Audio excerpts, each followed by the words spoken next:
Nick Angstead from Locked On NBA here, joined by Ben Mehich of the Locked On Wizards podcast. Ben, you ready to talk about some Wizards? Finally, a little bit better now than they were in the middle of the season. It was getting rough there for a minute, and now they've really surged.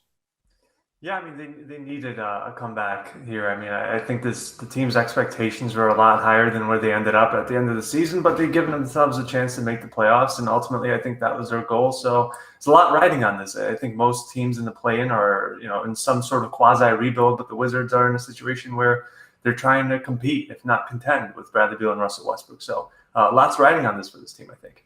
Yeah, we'll get to that in a little bit. What's the playoff rotation for this team like? We know Westbrook, we know Beal, we know some of those guys, some of the usual suspects, but who are some of the guys on the fringes and role players that are really going to step up for this team?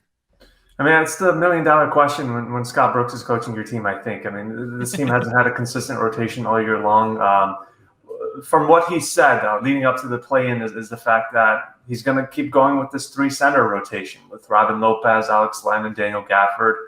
The fan base and probably many who cover the team kind of disagree with that. I think Daniel Gafford has been the best center on the roster, but he's going with this sort of unorthodox three-center rotation, which I don't think any other team in the NBA has been playing, but it's been working for the Wizards theoretically. Robin Lopez has had the most efficient hook shot in the NBA. Take that for what it's worth. Daniel Gafford It's something. Something, yeah. And Daniel Gafford has changed the outlook of the team defensively. So besides them, Howell Neto and Ish Smith have kind of split duties with the backup point guard role. And small forward is kind of just a gamble. Chandler Hutchinson started against the Cavaliers recently, and they've been playing three guards with Russell, Beal, and Howell Neto. So that's sort of the consistent lineup that they've had all year. Has anybody emerged as a fan favorite? I know like Davis Bertans has been a guy recently people really latched onto. It seems like Gafford is now kind of that guy. Is there a fan favorite among Wizards fans that are like, this is our guy, we love him? I think Gafford's become that guy. I think, he's been playing 15 to 17 minutes a game, and he's outplayed that role, I think, significantly. Scott Brooks was asked recently, has he earned a starting role or more minutes? And then Scott Brooks kind of said yes, and then just continued playing 15 minutes. So I think the fan base has been sort of anxious to see him play a bigger role because he's the most athletic center the team has had since JaVale McGee. That's probably says more about the Washington Wizards than it does JaVale McGee. But Daniel Gafford, when you look at him, he's kind of like a put-together JaVale McGee, what the Wizards hoped that McGee could become. And I think there's something there. He reminds me of a sort of a young Tyson Chandler. I don't think he'll become a Tyson Chandler or anything like that. Right. But he's a good rim protector. He runs the floor well. And the Wizards need that, especially with two dynamic guards in Beal and Russell Westbrook. So let's get into those two guys right now. What does this team do well? What is their biggest strength? I'm going to assume it's around those two guys. And then what is their weakness? What's their lowest point on this team? Yeah, I mean, the depth is just not there. I mean, you look at the roster, it's pretty, there's a dearth of talent on the team. Tommy Shepard used the mid-level exception on Robin Lopez and Howell Neto, and they've both to an extent panned out. But after Russ and Beal, there's a massive drop-off. I mean, they play a three-center rotation for a reason. They don't trust any of their centers. And obviously, Rui Hachimura on any other winning team probably isn't a starting caliber player. And that small forward, they really haven't had a starting caliber small forward all year long. They've kind of played Troy Brown there a little bit. He got traded. Chandler Hutchinson. I mentioned the three-guard lineup. So biggest weakness is just straight-up depth. They rely entirely on Brad and Russ, and that's kind of been the entire season, as it was with Wall and Beal prior to Russ arriving to DC. But the biggest strength, they can, when they score the ball, they're one of the best offensive teams in the league. Especially you mentioned Bertans. When he gets it going, I mean, they're on fire. And he's had some of those games this year. I mean, he had the COVID setback. He's battled some injury. But when he's got the hot hand, the Wizards are a really difficult offensive team to stop. What's their win profile look like this season? What are some of the best wins that the Wizards have had? And then what's maybe the lowest point of the Wizards season so far, the worst losses?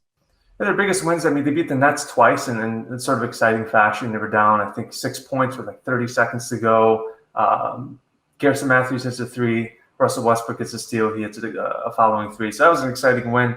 They beat the Lakers as well, but then they've kind of evened it out with equally as horrific losses. I mean, they got blown out by the Detroit Pistons shortly after those wins. So that was a sort of a pitfall. But, lately they've been winning at like a 65% win percentage over the last 2 months. So I think we've sort of forgotten about that team. But the fact of the matter is, they're still 10th in Eastern Conference for a reason. Yeah, and it's just been such an up and down season for them. What are the stakes for this team going in? We kind of mentioned earlier that there are a lot. Scott Brooks' name has been brought up a lot as a coach that could be on the hot seat. Westbrook's contract may be untradeable, even though he's been traded twice now. What are some of the stakes for this team if they bow out in the play-in tournament, or even if they go to the first round and win? Like, we could take it the other way too. What if they beat one of the top two teams in the East? What could happen to this team?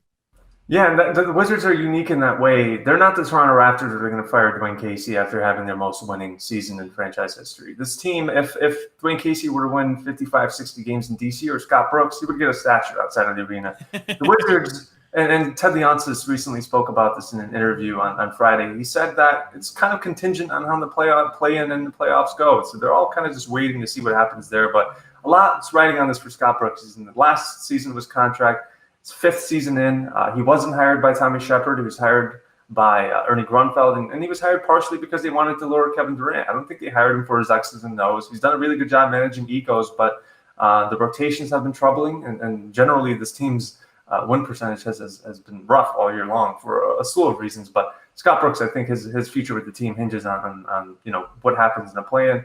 And if you spoke to me earlier this year, I would have thought Bradley Beal's future would be determined by that fact. But they've kind of turned it around, and I think they've shown that with some more direction and I think with some health. Russell Westbrook played with a torn quad in the beginning of the year, and no one really knew. I think with some health there, I think this team could be a good team in the Eastern Conference. And that's why I think we've kind of pumped the brakes on these massive changes. If Russ is going to stay, Beal, I think they'll stay put. But Scott Brooks' future is definitely in limbo. What is a national narrative that you've heard about the Wizards? Maybe it's Westbrook's triple doubles, maybe it's Westbrook shooting, maybe it's Beal leaving, anything that you've heard about this team that you think is misunderstood, wrong, or any of that? Yeah, I think Beal's just general future with the team. He's never really expressed any inkling of a desire to leave Washington. I think there's some natural questions about his future, given that the team has been flat out bad, and he's a very good player. He's morphed into a top 2 shooting guard in the NBA, and earlier this year, he was probably the best shooting guard in the NBA. And obviously, there's some natural questions there. Why would a superstar player stay on a team like Washington when they've consistently lost over the last few years? But for him, I think he's more of that Damian Lillard sort of mentality where he wants to see it through. But we'll see what happens. I think even with Damian Lillard, there's some questions there. But that's the narrative. I mean, I've seen it. ESPN has only covered this team when they've been bad, and Bradley Beal's future has been in question. So I think those should be shelved for now. I think Bradley Beal hasn't had any sort of desire to leave Washington, at least for now. This is a question I've been asking some of the hosts of teams that don't get covered necessarily nationally. What's a story that you wish the national media would cover about this team? What's something that you're like, man, I wish that they would know this, or that they would, I guess Beal being one of the second best, shooting guard in the league is probably one of those, but what's another one that you can think of? I mean, this team's chemistry, I think, has been outstanding. Obviously, that's not something that necessarily gets talked about nationally, but I think most teams with the record they had earlier in the season, with the outlook they had, would have fallen apart. But with the veteran sort of leadership they have in Ish Smith and Russell Westbrook, and Russell Westbrook has been dogged for being a sort of difficult teammate throughout the entirety of his career, but that couldn't be further from the truth. I think he's been an outstanding teammate. Bradley Beal called him the best teammate he's ever had. Scott Brooks called him the second best point guard of all time. I think he's thought really highly of in Washington. It wouldn't surprise me if his career ends in DC and he sticks around even after. I think he's gotten the sort of respect and the admiration in DC that I think he lacked in Houston, maybe even in Oklahoma City at times. So that's the national narrative on Russell Westbrook as a teammate, and I think this team's general chemistry has been off. There you go. Listen to Ben Mehich and his co-host Anthony Cittadino over at Locked On Wizards, and we'll see if the Wizards can get an upset in the play-in tournament and maybe make the postseason. Thanks for having me on, Nick. And guess what? If Robin Lopez gets it in the post, automatic, 65%.